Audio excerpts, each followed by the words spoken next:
75% таналт хийгдэж байна.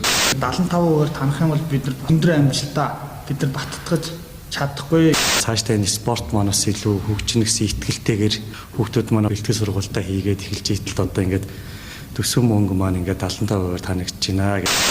Спортын салбарын 2025 оны төсвийг 75%-аар танах болсон гэн. Төсөв танснаас олж жилд дунджаар 6 тэмцээнд ордог байсан бол 1 тэмцээнд орох нь. Оролцсон тэмцээнээсээ оноо цуглаж олимпиадын эрхээ авдаг байсан бол энэ шийдвэрээр өөрийн зарлаар биш бол олимпиадад оролцох цаашлаад медаль авч төрийн далбаагаа мандуулах боломж хомигдож байгаа юм. Монгол улсад дэлхийн тамирчин болоод олимпиадын медальтын хэрэггүй юм байлгүй. Эсвэл шигшээ бага бэлтгэд хангагчгүй танаад төсөвтөд харуулад 3-4 тамирчин үлдээх үү. Уг нь хэдэн тамирчид маань засгийн газар элчин сайд төрийн өдрөлгүүдийн гэрээ хэлцээс өөрөөр олон улсын үйл ажиллагаанд оролцож дэлхийд их орноо таниулж байгаа юм шүү дээ. Төсөө танаагүй байхдаа дэлхийн тамирчдаа урамшуул чаддаг байсан биз дээ. Тиймдээч дэмжиж урамшуул чаддаг улсад дэлхийн тамирчдаа сайн тамирчдаа алдгаас яхав дээ. Энэ шийдвэрээ ахин нэг хараасаа татаасаа билээ.